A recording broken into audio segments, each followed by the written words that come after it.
Hello students, welcome back to my channel twin physics. আজ আমাদের আলোচনার টপিক ক্লাস 11-এর গ্যাসের গতীয় তত্ত্ব অধ্যায় থেকে problem set 2 full solution. Problem set 2তে বেসিক্যালি 9টা প্রশ্ন আছে এবং 9টা প্রশ্নই কিন্তু মানে গুরুত্বপূর্ণ প্রশ্ন কিন্তু রয়েছে। 9টা প্রশ্নই কিন্তু সলভ করাবো। আর অঙ্ক দেখার সাথে সাথে অঙ্কের যে অ্যাপ্রোচটা কীভাবে অঙ্কগুলো করছি সেটা একটু লক্ষ্য করবে, তাহলে এই টাইপের যে কোনো সমস্যাই এলে, যে কোনো অঙ্ক যদি থাকে তাহলে সেইগুলো করতে পারবে, কোনো সমস্যা হবে না, ঠিক আছে। আর বাকি বেসিক যে ফর্মুলাগুলো সেগুলো অঙ্ক করার সাথে সাথেই বলে দেওয়া যাবে, কোনো অসুবিধা নেই। তো তাহলে শুরু করা যাক প্রবলেম সেট 2 এর প্রথম প্রশ্ন, ঠিক আছে। তো একটি হিলিয়াম পরমাণুর গড় তাপীয় শক্তি নির্ণয় করো যখন পরমাণুটি সূর্যের পৃষ্ঠের তাপমাত্রা 6000 কেলভিনে থাকে বা কোনো নক্ষত্রের তাপমাত্রা 10 মিলিয়ন কেলভিনে থাকে। দুটো ডিফারেন্ট টেম্পারেচারে হিলিয়াম পরমাণুর তাপীয় শক্তি নির্ণয় করতে বলেছে এবং সেটা একটি পরমাণুর। তাহলে যদি নির্ণয় করি, নির্ণয় করলাম মানে এনার্জি নির্ণয় করলাম কার? একটি পরমাণুর যে মোট শক্তি হয় সেটা হয় 1/2 কেবিটি। 1/2 কেবিটি, এটা একদিক বরাবর। এবারে একটা অণু তো 3 দিকে যেতে পারে, তাহলে 3/2 কেবিটি। তাহলে সেখান থেকে যদি আমরা 3/2 কেবিটাকে করলাম R/NA। আর মানে হচ্ছে তোমার gas constant, universal gas constant, আর NA হয়ে গেল অ্যাভোগাড্রো সংখ্যা, ঠিক আছে। আর টিটা ডিফারেন্ট হবে। তাহলে প্রথম কেসটাতে যেটা হবে সেটা হবে 3/2 আরটা নিজেকে নিতে হবে, আচ্ছা এসআইতে আছে। তাহলে 8.31 ডিভাইডেড বাই অ্যাভোগাড্রো সংখ্যা 6.023 × 10⁻23। উষ্ণতা দিয়েছে আমাদের 6000 কেলভিন, 6000 কেলভিন, ঠিক আছে। বোঝাতে পারলাম আশা করি। তাহলে এটাকে যদি আমি সলভ করি, ঠিক এটাকে যদি আমি সলভ করি যে 3/2 okay into 8.31 okay into 6000 okay divided by 6.023 okay. তাহলে এটা আমাদের মোটামুটি যেটা আসছে সেটা হচ্ছে 12,1,4,1,7.399 × 10⁻23 জুল। তাহলে এটাকে যদি একটু সলভ করি আমরা, তাহলে 4-এর ঘরে নিয়ে আসছি, মানে এটাকে 23 না করে 19 করবো, তাই তো। মানে 4টা দিয়ে গুণ করবো, 1 ঘর 2 ঘর 3 ঘর তো গুণ হচ্ছে, যা 3 ঘর মানে হচ্ছে না, এটা তো সলভ হচ্ছে না। তাহলে 7-এর পরেই তো করেছি, তাই তো। 12,4,1,7.3, হ্যাঁ। তাহলে এইখানে একটু 1.2 আছে তো, ঠিক আছে। তাহলে 1.24 × 10⁻19 জুল। আর এই টোটাল জিনিসটাকে যদি সেম টু সেম করি যে 3/2 × 8.31 ডিভাইডেড বাই 6.023 × 10⁻23, উষ্ণতাটা করছি 10 মিলিয়ন কেলভিন। 1 মিলিয়ন মানে 10 লক্ষ, 1 লক্ষ মানে 10⁵, 10 লক্ষ মানে 10⁶, আবার 100 লক্ষ মানে 10⁷। এটা হচ্ছে বিষয়। তাহলে এই টোটাল জিনিসটাকে করব 3/2 ওকে ইন্টু 8.31 ওকে হলো ইজিকে ডিভাইডেড বাই 6.023। এটা দাঁড়াচ্ছে যে 2.069 × 10⁻16 joule. 2.069 × 10⁻16 joule. Clear, sorted. 2 number প্রশ্ন বলেছে যে সমান ধারণ ক্ষমতা সম্পন্ন 3টি পাত্রের অভ্যন্তরে একই চাপ একই উষ্ণতার 3টি গ্যাস আছে। আচ্ছা, সমান ধারণ ক্ষমতা সম্পন্ন মানে আয়তনটাও সেম বলে দিল। দেখো লক্ষ্য করতে পারছো কি যে P, V, T এইগুলো কিন্তু ধ্রুবক বলে দিল। কথাটা বোঝার চেষ্টা করো, এই 3টে কিন্তু ধ্রুবক। তাহলে এই 3টে যদি ধ্রুবক হয়, আরেকটা কি ধ্রুবক হবে? আর তো অলরেডি ধ্রুবক। তাহলে পড়ে থাকছে PV = nRT, nটাও ধ্রুবক, অর্থাৎ প্রত্যেকটা গ্যাসের সমান সংখ্যক, সমান মোল, সমান পরিমাণ গ্যাস অণু রয়েছে। এবার প্রশ্ন কি করেছে? প্রথম পাত্রে নিয়ন গ্যাস, দ্বিতীয় পাত্রে ক্লোরিন গ্যাস, তৃতীয় পাত্রে ইউরেনিয়াম হেক্সাফ্লুরাইড গ্যাস রয়েছে। 3টি পাত্র কি সমান সংখ্যক অণু থাকবে? হ্যাঁ, অ্যাভোগাড্রোর প্রকল্প অনুযায়ী যেহেতু V ভেরিসাস N, তাহলে V যেহেতু সবারই সেম তাহলে Nটাও সেম। আর ওই 3টি পাত্রে সমান সংখ্যক অণু থাকবে, এটা বললাম। 3টি ক্ষেত্রেই কি গ্যাসের অণুগুলির RMS বেগ সমান হবে নাকি আলাদা হবে? কার বেশি হবে? আচ্ছা, RMS বেগ যেটা CRMS সেটা হয় √3RT/m। এখানে টেম্পারেচার আর 3RT এই 3টে কিন্তু সমান। খেলা যেটা পরিবর্তন হবে সেটা হচ্ছে এম, অর্থাৎ প্রত্যেকের আণবিক ভরের ওপর চেঞ্জ করবে। তাহলে সবচেয়ে আণবিক ভর কার কম? নিয়নের। নিয়নের 10, ক্লোরিনের 35, ইউরেনিয়াম হেক্সাফ্লুরাইডের আরও বেশি হবে, ইউরেনিয়াম নিজেই 100-র ওপর। ঠিক আছে, যাচ্ছি না সেটাতে।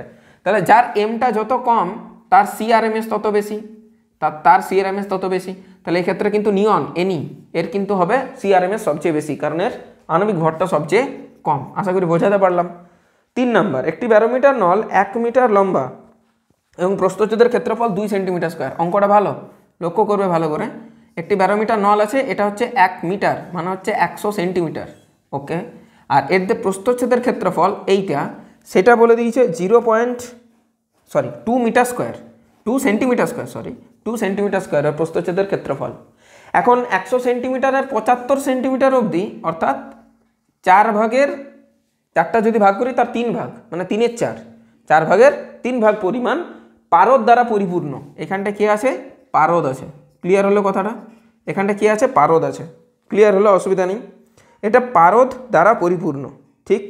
আর কি বলেছে? নলটির মধ্যে পারস্তম্ভের ওপরে যে ফাঁকা স্থানটা আছে, এই যে 25 সেন্টিমিটার ফাঁকা স্থান আছে, 25 সেন্টিমিটার, আর এটা হলো কত?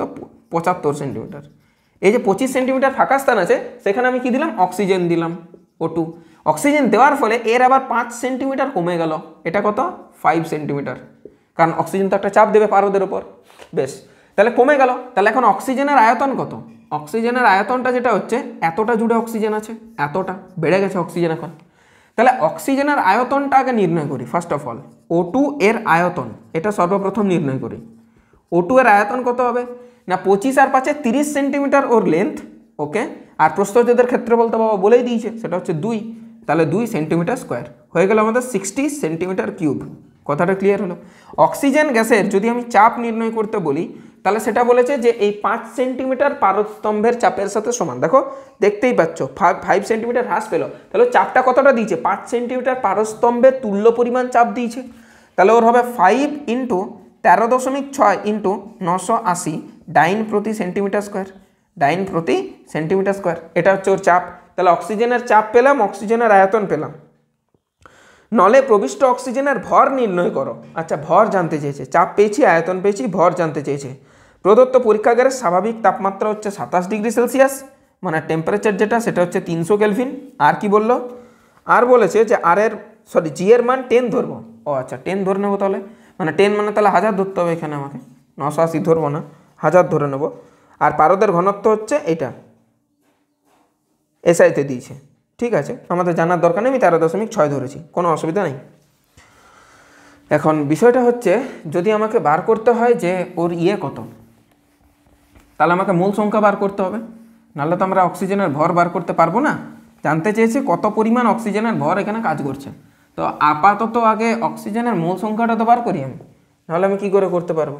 ঠিক আছে, অক্সিজেনের মূল সংখ্যাটা বার করি, যে ক মোল অক্সিজেন এখানে আছে, সেখান থেকে তার ভরকে নির্ণয় করাটা খুব একটা চাপ হবে না। তাহলে অক্সিজেনের জন্য যদি PV = nRT নির্ণয় করি আমি, তাহলে অক্সিজেনের যেটা P, অক্সিজেনের P হচ্ছে 5 × 13.6 × তোমার 1000। ওকে, গুণিত আবার ভলিউম আছে, ভলিউম কত? 60। ওকে, এনটা জানি না, আর এর মান হচ্ছে 8.31 × 10⁷, আর কেলভিন মানে উষ্ণতার মান হচ্ছে 300 কেলভিন।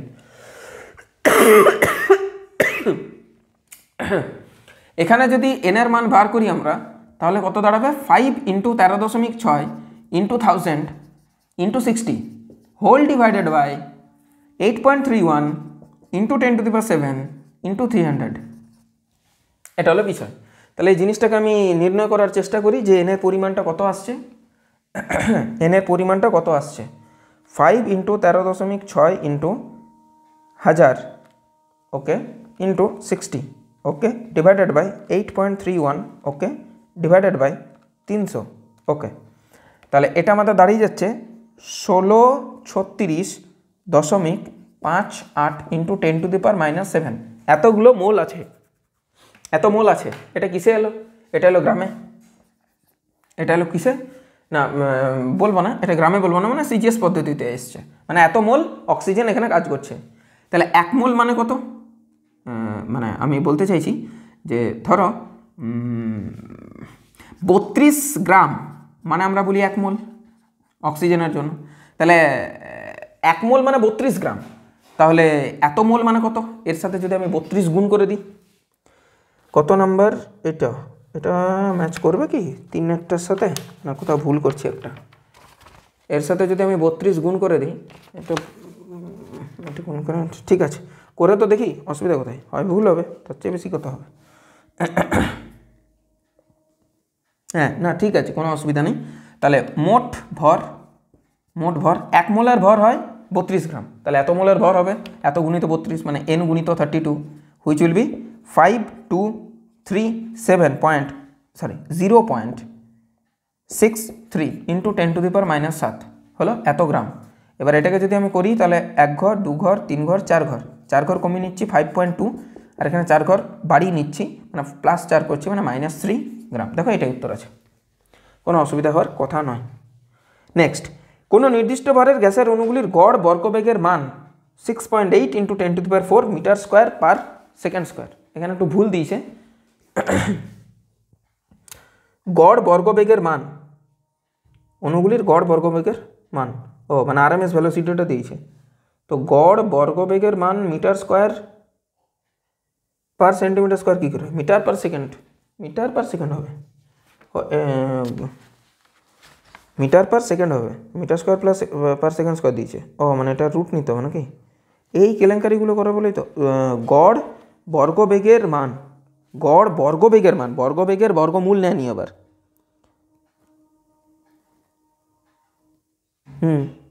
মানে ডাইরেক্ট সি স্কোয়ারের ভ্যালুটা দিয়ে দিয়েছে, এটা বুঝতে হবে কিন্তু। ঠিক আছে আমরা সি স্কোয়ার করে করবো না হয় অঙ্কটা, এটা আমি পরিষ্কার করে নিই, নাহলে এই অঙ্কটা করাটা একটু সমস্যাজনক হয়ে যাবে। এখান থেকে শুরু করছি আমি, ওই পাশটা থাক, যদি কাজে লাগে তো লাগবে, লাল পেনে করছি।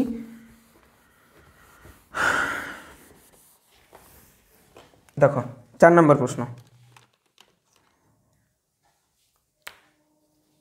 লাল পেনের কালি শেষ হয়ে গেছে। 4 নম্বর, কোনো নির্দিষ্ট ভরের গ্যাসের অণুগুলির গড় বর্গবেগের মান অর্থাৎ, আচ্ছা মানে সি স্কোয়ারটা দিয়ে দিয়েছে, কত দিয়েছে 6.8 into 10⁴ metre square per second square. আচ্ছা দেখো এককটা দেখে বুঝতে পারলে, রুদ্ধতাপীয় প্রক্রিয়ায় গ্যাসটির আয়তন প্রাথমিক আয়তনের অর্ধেক করা হলে নির্দিষ্ট ভর বলে দিয়েছে, মানে এমটা কনস্ট্যান্ট, এটা পেলাম, এমটা কি, এমটা হলো কনস্ট্যান্ট, এটা পেলাম। রুদ্ধতাপীয় প্রক্রিয়ায় গ্যাসটির আয়তন প্রাথমিক আয়তনের অর্ধেক করা হলো, তাহলে V1টা হচ্ছে যদি V, তাহলে V2টা হবে কিন্তু V/2। আচ্ছা এখন বিষয়টা দাঁড়ালো আর কি বলেছে, হলে এর অণুগুলির গড় বর্গবেগের মান কত হবে। আচ্ছা CP/CV বলে দিয়েছে 1/3, CP/CV বলে দিয়েছে 1/3। আচ্ছা ঠিক আছে, CP/CV দিয়ে দিয়েছে 1.3, ঠিক আছে। তাহলে কি পেলাম না আমরা এখান থেকে চাপ পেলাম না, তো আমরা জানি C square is equal two 3p/ρ, 3p/ρ, এটা হচ্ছে বিষয়। আমাদের ঘনত্ব দরকার, আচ্ছা আবার চাপও দরকার, চাপটা আমরা কোথা থেকে পাবো, এটা হচ্ছে সবথেকে বড় প্রশ্ন আমাদের। আচ্ছা চাপটা আমরা ওই যে রুদ্ধতাপীয় প্রক্রিয়া বলে দিয়েছে, রুদ্ধতাপীয় প্রক্রিয়া হয় P⁴ = ধ্রুবক, তাহলে আমি এখান থেকে অনায়াসেই বলতে পারি যে P1 V1 = P2 V2 ওকে। এখান থেকে আমি নির্ণয় করি একে একে, C2/C1 তার স্কোয়ার, এটা যদি করি সেটা কত হবে, P2/P1 গুণিত ρ1/ρ2 হলো। প্রথম যে ইয়াটা দিয়েছে, প্রথমটার মানটা দিয়ে দিয়েছে, পরেরটার জানতে চেয়েছে, ঠিক আছে C1 দিয়ে দিয়েছে, C2টা জানতে চেয়েছে। তাহলে নির্ণয় করব, আমাদের দরকার P2/P1, দেখো তো এখান থেকে P2/P1 কি করব, P2/P1 which is V1/V2 whole to the power gamma, এটা হবে সরি। তাহলে এটা যদি করি যে P2/P1 সমানটা হচ্ছে V1/V2, V1 কত না V2 কত না V/2 মানে 2টা উপরে যাবে, তার টু দি পাওয়ার গামা মানে 1.3, তার মানে সেখানে হচ্ছে 2 two the power 1.3, 2 two the পাওয়ার 1.3। এবারে ρ1/ρ2 কী করবো, ρ1/ρ2, হ্যাঁ রো সমান হচ্ছে মাস বাই ভলিউম, ওকে স্যার ডান। তাহলে রো 1 বাই রো 2 যদি আমি চাই, হুইচ ইজ ভি এর উল্টো হবে, V2 বাই V1, কারণ এমটা কনস্ট্যান্ট বলে দিয়েছে। V2 কত? V2 হচ্ছে ভি বাই 2, আর এটা কত? ভি, মানে হচ্ছে 1/2।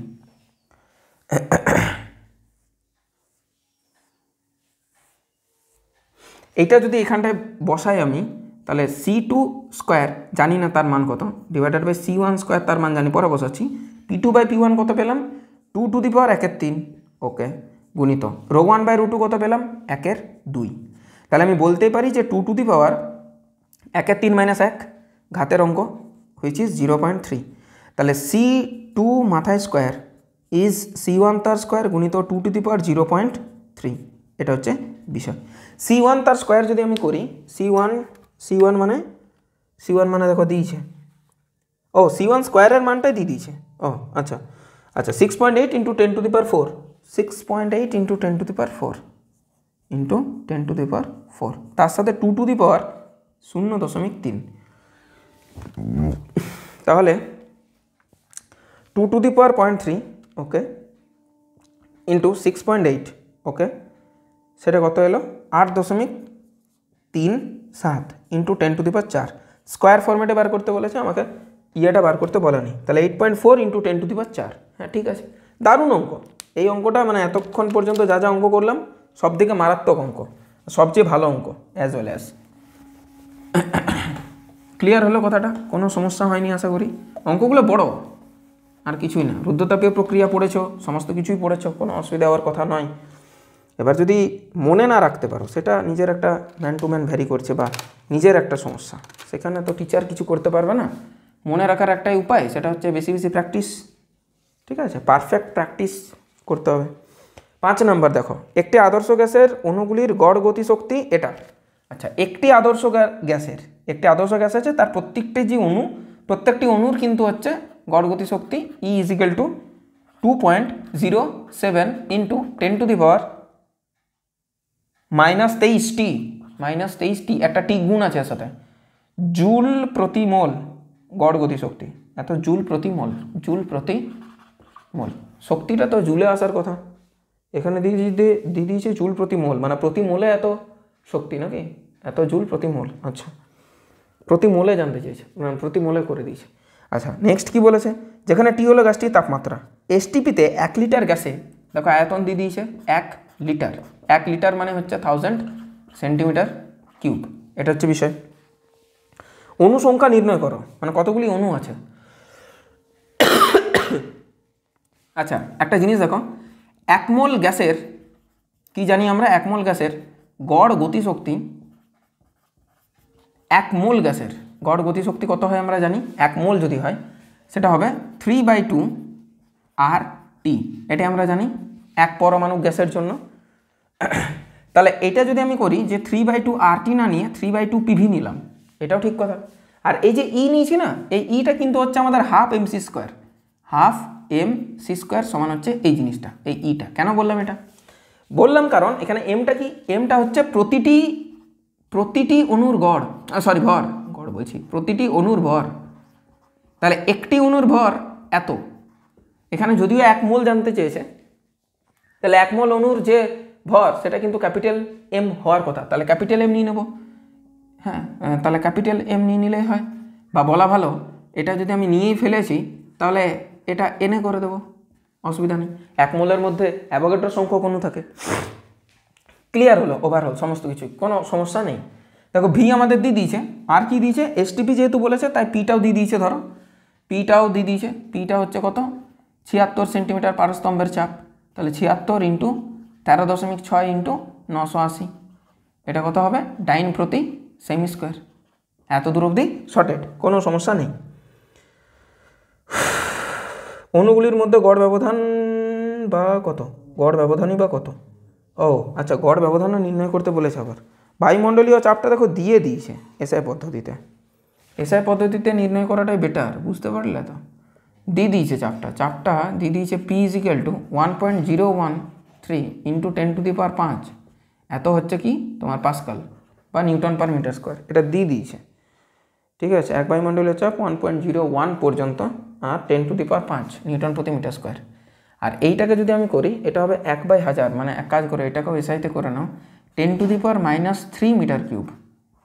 এত দূর অবধি ক্লিয়ার হলো? সব এসআইতে আছে এখন অবধি, কোনো সমস্যা নেই। অণুগুলির সংখ্যা নির্ণয় করো। 1 লিটার গ্যাসে অণুগুলির সংখ্যা নির্ণয় করো। অণুগুলি কতগুলি অণু আছে? আচ্ছা, এবার একটা কথা বলো, সেটা হচ্ছে যে 3/2 পিভি মানেই তো এই এনার্জি, হ্যাঁ, 1 মোল গ্যাসের জন্য যতটা এনার্জি, এটাও 1 মোল গ্যাসের জন্য যতটা এনার্জি। এবার যদি আমি অণু সংখ্যা নির্ণয় করি, ঠিক আছে, কতগুলো অণু আছে, তাহলে এটা আমি অন্য একটা জিনিস করতে চাইছি, সেটা হচ্ছে যে এই এর জায়গাতে যদি আমি বসাই ½ গুণিত m গুণিত c² নিয়ে পরে এটা করলাম 3/2 পিও আছে ভিও আছে, পিটাও আছে ভিটাও আছে। এবার এই এনে না এন নিচ্ছি শুধু, কারণ কতগুলো অণু তা তো জানি না, ওটা প্রতি মোলে না ওইটা, তো এখানে কত মোল কাজ করেছে তা তো জানি না, মানে এটা একটা এনার্জি যেটা হচ্ছে 1 মোলে, আচ্ছা টিটা বলে দিয়েছে, টিটা বলেছে 273 কেলভিন, 273 কেলভিন, ওই টিটা গুণ হবে 1 মোলে এতটা শক্তি, এত জুল শক্তি। তাহলে 1 মোলে যদি হয় তাহলে আমাদের এখানে কত মোল কাজ করছে, ধরে নিচ্ছে এখানে n মোল কাজ করছে, n মোল। তাহলে মানে n সংখ্যক মোল জানতে চেয়েছে না অণু সংখ্যা জানতে চেয়েছে, অণু সংখ্যা নির্ণয় করতে বলছে। আচ্ছা, ধরে নিচ্ছে এখানে ওই n পরিমাণ অণু কাজ করছে, তাহলে একটি অণুর ভর যদি হয় m, তাহলে n সংখ্যক অণুর ভর হচ্ছে ½ m ক্যাপিটাল N। এই nটা নাম্বার অফ অণু, নট অ্যাভোগাড্রো নাম্বার, ঠিক আছে। তাহলে এখানে n নিয়ে নিলাম, আর এখানে টিটা আমাদেরকে এখানে ইউজ করতে হবে, এটার সাথে টিটা গুণ করতে হবে, 2.07 × 10⁻23 গুণিত 273, এই জিনিসটা গুণ করতে হবে। ক্লিয়ার হলো? কোনো সমস্যা নেই এখন অবধি? এইটা না, এটা প্রতিটি অণুরেই রাখতে হবে, বুঝলে, এখানে ভাষাটা এমন দিয়ে দিয়েছে, জুল প্রতি মোল দিয়ে দিয়েছে, কিন্তু জুল প্রতি কেলভিন দিলেও না হয় মানতাম, যে এখানটাতে ভুল দিয়েছে, বুঝতে পারলে? এই এককটা নিয়ে এখন মাথা খারাপ করো না, তোমাদেরকে এককটা আমি পরে বলছি, নাহলে বিশ্বাস করবে না তো, এটা আমি পরে বলছি। এটা ধরো তুমি একটি অণুর শক্তি ধরো, এইটাকে তুমি ধরো একটি অণুর শক্তি, তাহলে একটি অণুর ভর গুণিত c², মানে একটি অণুর বেগ স্কোয়ার, এটা সিটা CRMSই বটে, চিন্তা নেই কিছু। তাহলে এটা যদি করি, তাহলে আমি এখান থেকে করছি মোট কতগুলো আছে, মোট হচ্ছে এটা, তাহলে এখান থেকে আমাকে বলো nটাকে হাটাও, আর এখানে ½ mc², এটা হচ্ছে বক্তব্য, এটা হচ্ছে 3/2 পিভি, ঠিক আছে। তাহলে এবার যদি এইটাকে আমি করি যে nটা কত দাঁড়াচ্ছে, n দাঁড়াচ্ছে 3 পিভি ডিভাইডেড বাই 2 × ½ mc², ½ mc²টাকে নিচে চলে এলাম, এখান থেকে যদি n করি আমি, তাহলে দেখো হচ্ছে 3 × p, p মানে হচ্ছে 1.01 × 10⁵, v মানে হচ্ছে 10⁻³ ডিভাইডেড বাই 2 × কালি একেবারেই নেই এটাতে, 2 × তোমাদের ½ mc², ½ mc² মানে হচ্ছে 2.07 × 10⁻23, তার সাথে কিন্তু বাবা আর একটা গুণ আছে, সেটা হচ্ছে টেম্পারেচার 273, বললাম আগে যে এটা গুণটা করতে হবে, এটা হচ্ছে বিষয়। কথাটা ক্লিয়ার হলো এত দূর অবধি? মনে হচ্ছে একটা কোথাও গন্ডগোল হচ্ছে, ঠিক আছে, আমি দেখি এককটাকে ধরে পরে যদি হয়।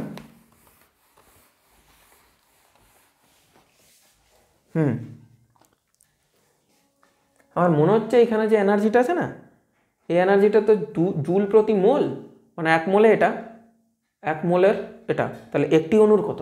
ও হ্যাঁ, এটা হলে ঠিকই আছে, অসুবিধা নেই, জুল প্রতি মোল তো এটা, জুল প্রতি মোল তো এটা, মানে 1 মোলে এতটা এনার্জি, 1 মোল মানে এনে পরিমাণে এতটা এনার্জি, তাহলে একটি অণুর এনার্জি কত, এটা ডিভাইডেড বাই এনে, তাহলে এটা ডিভাইডেড বাই এনে যদি আমাকে করতে হতো, তাহলে সেটা পেতাম একটি অণুর শক্তি, কারণ আমি এখানে একটি অণুর শক্তি নির্ণয় করছি, ½ mc² হলো। তাহলে এইটা আমার মনে হচ্ছে 6.023 × 10⁻23, যেটা অ্যাভোগাড্রো নাম্বার, সেটা এটা দিয়ে ভাগ হতো, মানে গুণ হয়ে গেল, এইটাই আমার মনে হচ্ছে অ্যাকচুয়ালি। আর এনার্জিটা 10⁻23, এত কম, ওরে বাপরে।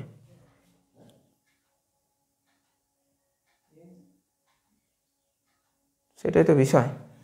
এনে নাম্বারটা কীরকম আছে? এনে নাম্বারটা অনেকটাই আছে, 22 পরিমাণ আছে।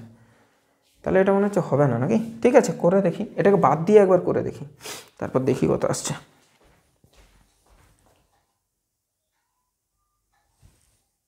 পাঁচ number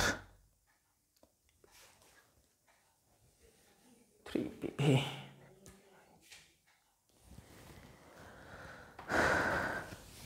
3 into 1.01 into 10 to the power 5 into 10 to the power minus 3 2 এটা 73। দেখা যাক 3 into 1.01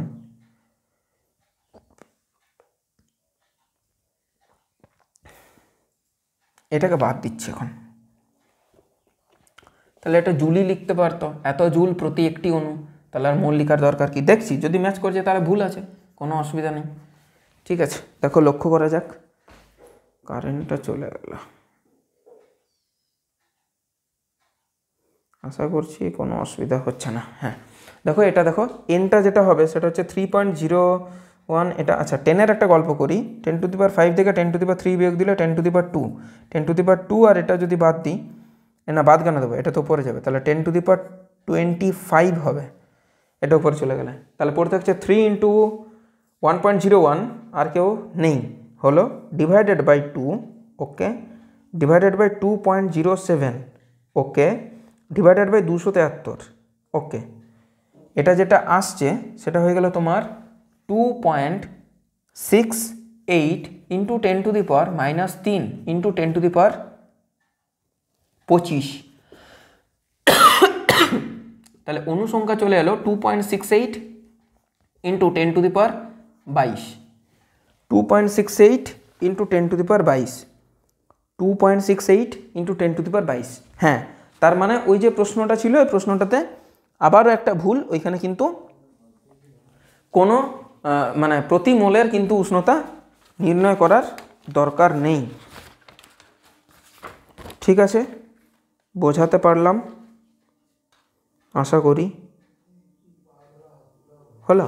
এবার যদি আমাকে এইটা বার করতে বলে, কি বার করতে বলে, কি বলেছে এখানে যে তোমার ইয়েটা অণুগুলির মধ্যে গড় ব্যবধানই বা কত?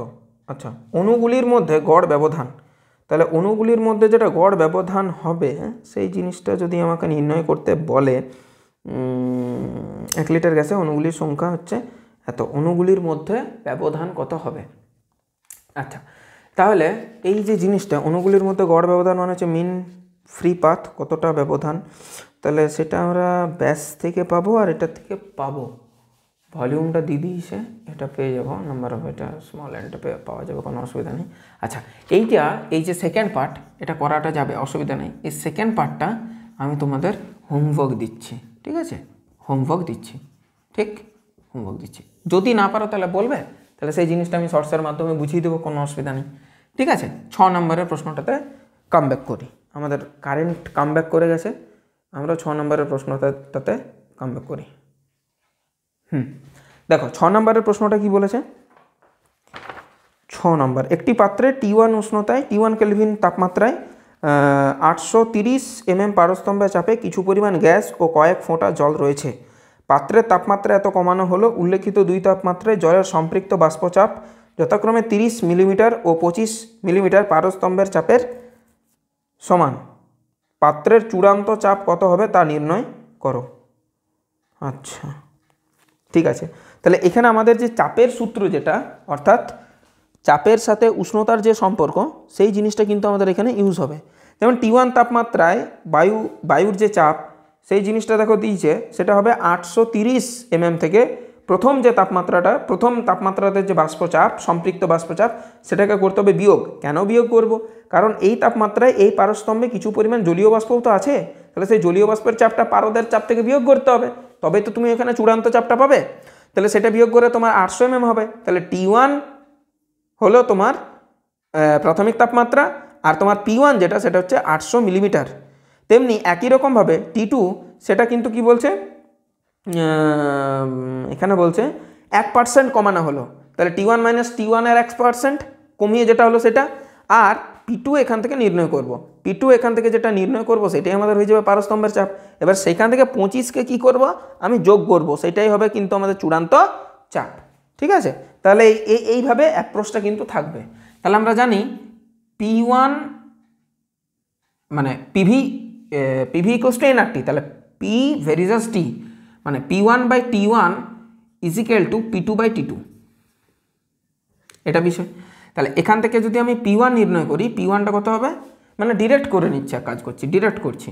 দেখো P2 কত হবে, P2 হবে তোমার P2 হয়ে যাবে T2/T1 তার আবার P1। ওকে, তাহলে T2 কত হবে, 1% কমেছে, তাই তো, এটা হচ্ছে বিষয়, 1% কমানো হলো, তাহলে এটা 99 আর এটা 100, এই তো বাবালাটা ঝুঁকে গেল। আর P1টা কত, P1টা হচ্ছে 830 মাইনাস 30 হুইচ ইজ 800। তাহলে এখান থেকে এটা 8 9 72 2 হাতে থাকলো 7, 8 9 72 সাথে 792 mm।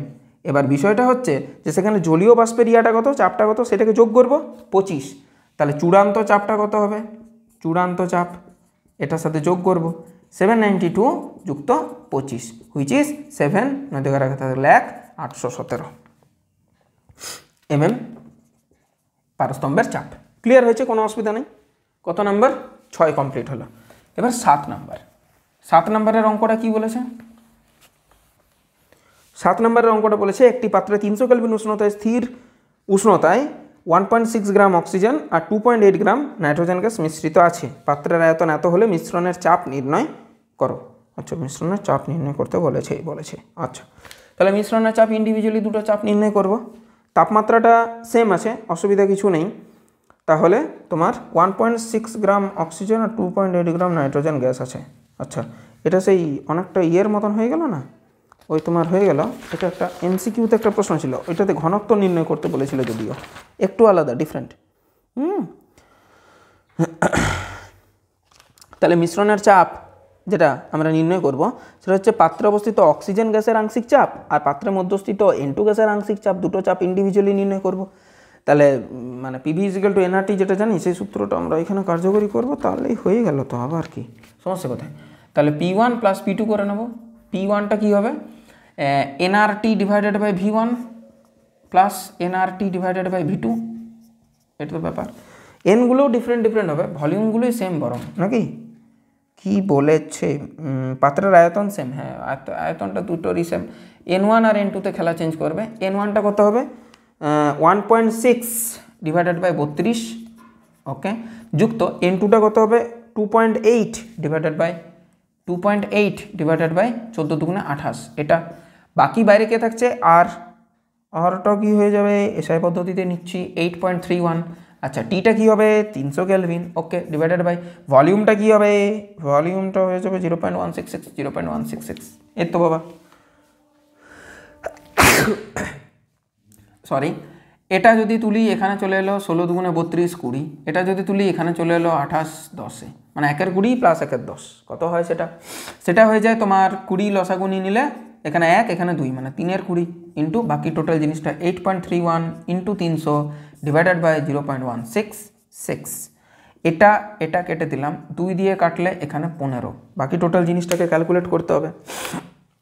তাহলে 3 into 8.31 okay into 15 okay divided by 0.166, okay, তাহলে এটা আসছে 2252, এটাকে 2250 নিয়ে নিচ্ছে, আমার এটা আসছে 2252 হলো, দশমিক কিছু একটা আসছে, তো এটাকে অলমোস্ট ইকুয়ালস টু 2250 নিয়ে নিচ্ছে। নেক্সট প্রশ্ন 8 নম্বরে বলেছে দিনের উষ্ণতা যখন 20 ডিগ্রি সেলসিয়াস তখন একটি গাড়ির চাকায় 200 কিলো পাস্কাল চাপে হাওয়া ভরা হলো।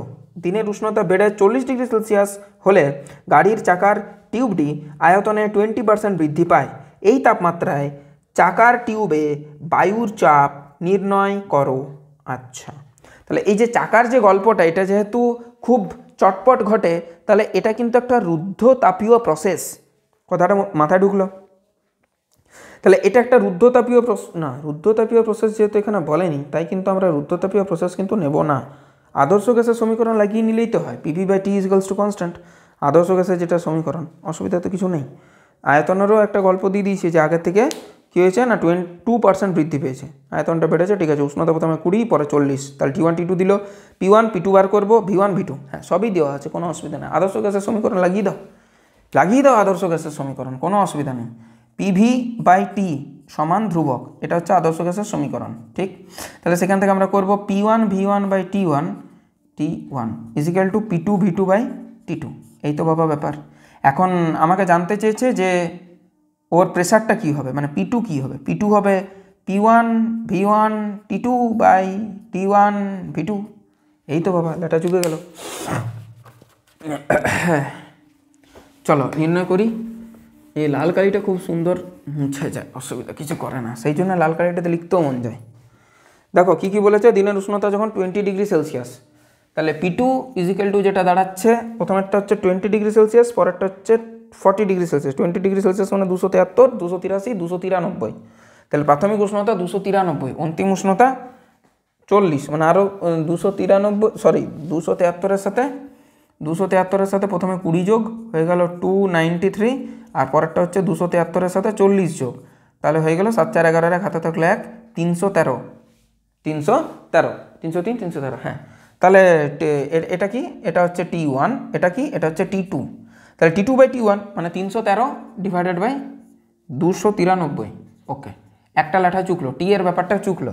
আচ্ছা V1 V2-র কী গল্প আছে, V1 V2-র কী বলছে, 20% বৃদ্ধি পায় আয়তনে বেড়ে, ঠিক আছে। তাহলে V2 102 আর V1 হচ্ছে 100, মানে 100/102 হয়ে গেল, লেখা চুকে গেল। গুণিত হচ্ছে একটা P1 মানে P1টা দিয়েছে দেখো 200 কিলো পাস্কাল, এই তো বাবা লেখা চুকে গেল, কিছু তো আর ব্যাপার নেই। তাহলে এই জিনিসটা করতে হবে, সেটা হচ্ছে 313, okay, into 100, okay, into 200, okay, divided by 293, okay, divided by 102, okay. এটা হচ্ছে 209 কিলো পাস্কাল, 209.46 কিলো পাস্কাল, হয়ে গেল, ঝামেলা ঝঞ্ঝট শেষ, ঠিক। এবার আজকের শেষ প্রশ্ন 9 নম্বর, তাহলে আমাদের গ্যাসের গতীয় তত্ত্বটা শেষ। 9 নম্বর বলছে একটি গ্যাসীয় মিশ্রণে 16 গ্রাম হিলিয়াম আছে, তাহলে N1টা কত, 16 গ্রাম, তাহলে 16 ডিভাইডেড বাই ওর যে আণবিক ভর 4, তার মানে এখানে 4 মোল আছে। পরেরটা হচ্ছে 16 গ্রাম অক্সিজেনও আছে, আচ্ছা 16 ডিভাইডেড বাই 32, তাহলে এটা কত হচ্ছে 1/2 মোল।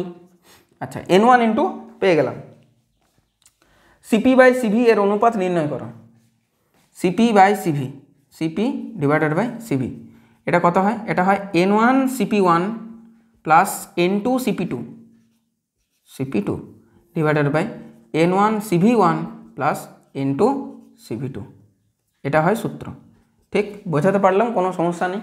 তাহলে N1 হচ্ছে 4, CP1 মানে হচ্ছে প্রথম কেসে 1টা হচ্ছে হিলিয়ামের জন্য, 1টা হচ্ছে কার জন্য, হিলিয়ামের জন্য, আর 2টা হচ্ছে কার জন্য, অক্সিজেনের জন্য। তাহলে অক্সিজেনের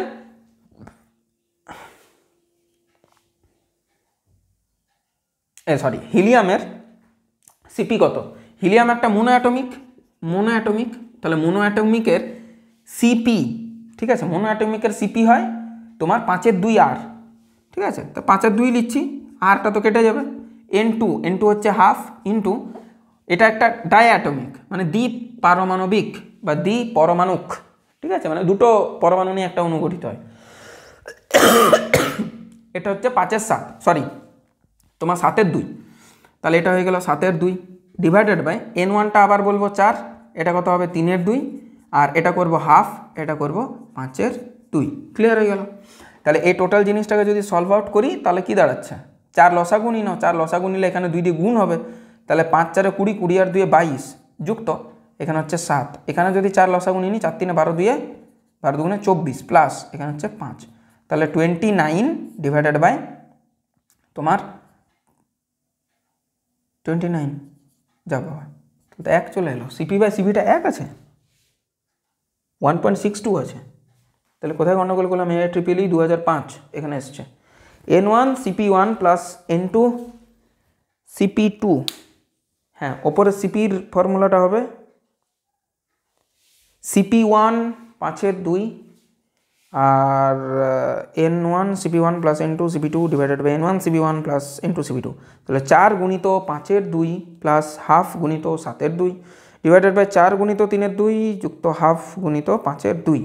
তাহলে এখানে আসছে তোমার, একটা কাজ করা যেতে পারে, লসাগুতে কিছু ভুল করেছি কি, তাহলে 4 যদি লসাগু নিয়ে নিই, এখানে 2 আছে, 2 হবে, তারপর 20 দুগুণে 40, হ্যাঁ ভেরি সরি, 20 দুগুণে 40, আর এখানে 4 3 12 12 দুগুণে 24, বাকি টোটাল জিনিসটা মনে হচ্ছে ঠিক আছে, দেখা যাক 47। তাহলে এখানে যদি নির্ণয় করি আমি যে 47 ডিভাইডেড বাই 29 হলো, এটা আসছে 1.620। এখানে আমাদের মোটামুটি গ্যাসের গতীয় তত্ত্ব যে পার্টটা, সেই পার্টটা আমরা এখানে করলাম কমপ্লিট। গ্যাসের গতীয় তত্ত্বের যে তোমাদের ডিমান্ড সেটা কমপ্লিট, আমি আমার কথা রেখে দিয়েছি যে 3 মার্চের মধ্যে শেষ করব, তো করব। তার মধ্যে একটা ভাইটাল চ্যাপ্টার, যেগুলো বাকি ছিল তাদের মধ্যে একটা ভাইটাল চ্যাপ্টার এটা গ্যাসের গতীয় তত্ত্ব, সেটা আমি কমপ্লিট করে দিলাম। আর বাকি তোমাদের কাছে একটাই রিকোয়েস্ট, বুঝতে পারলে বন্ধু বান্ধবীদের মধ্যে শেয়ার করবে, বুঝতে না পারলে টাইম মেনশন করে কমেন্ট করবে। দেখা হচ্ছে নেক্সট ভিডিওতে, সরল দোলগতি নিয়ে চর্চা করব। টিল দেন পড়াশোনা করতে থাকো, ভালো থাকো, সুস্থ থাকো, টেক কেয়ার, বাই।